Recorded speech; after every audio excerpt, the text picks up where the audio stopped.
We have a young person here with us today who's going to speak to us from a young person's perspective on communication.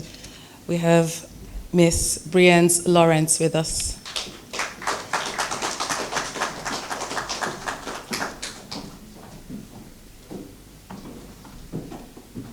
Hi everyone.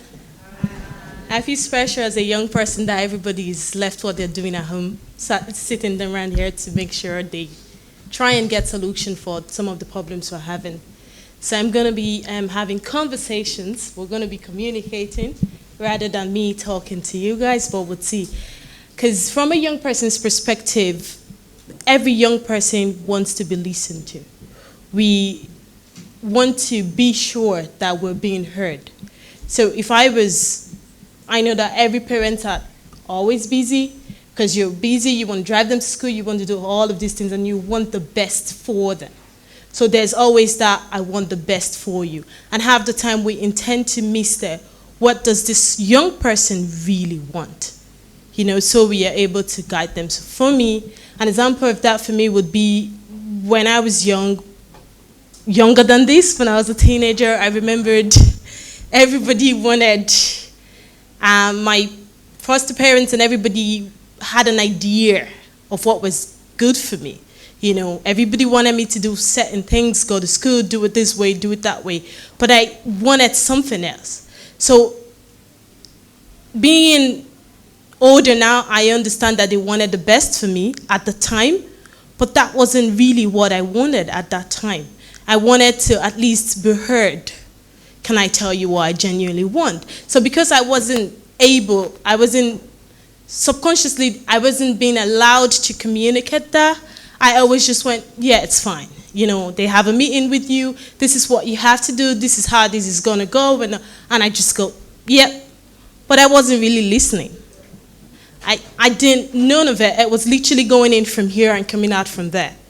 Because in my head, okay, you want this, you want that, but have you paused for a moment to find out what I want as a young person? Have you even asked me? Or have you listened? So I remember telling my mom, oh, I really want to study something else. And I was just being told, oh yeah, you won't get a job when you do that. Can you do this, that? And I went, but if I can get into college with what I want to do, would you let me? And I was told, yeah, go on and get it. And then I got it, came back and said, well, I'm in college now, and I got this. I was able to get admitted for this. And you're going, when? I said it 2 weeks ago. I told you that I needed this, but are we communicating? No, we weren't. They were just sitting down there going, yeah, but you're going to do this, but they weren't really listening. Until I met someone else, another older person, who literally said, Brienze, what do you want?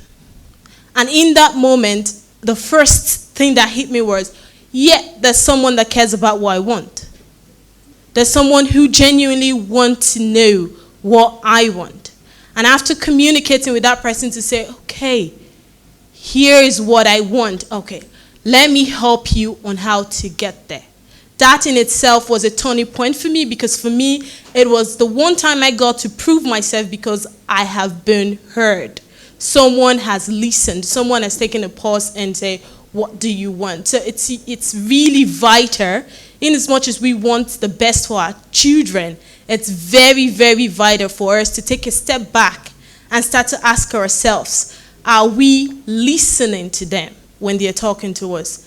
Are we listening? Are we involved? Do we communicate? One is to listen. Two, once you've not heard them, how are you communicating it back to them saying, well, this is not good for you or that's good for you? Is it, no, you can do that, that's not good? Are you telling them why this isn't good for them? Because when you start to communicate and tell them that this isn't good, because either ways they're going to find this, we would find this information on the internet. We are going to go to that party if we wanted to. We are going to find a way to drink that alcohol if we want to, whether or not we're to. But if we are communicated to properly as to why we shouldn't, not by shouting, not by saying, you have to do it this way, this is it. No, it's communication, because first, we're human beings too. We understand. That's why we go to school, we write our exams, and we pass. Because we listen when we're in school, because there is communications with the teacher. So if Parents can start to pull back a little bit and start to communicate.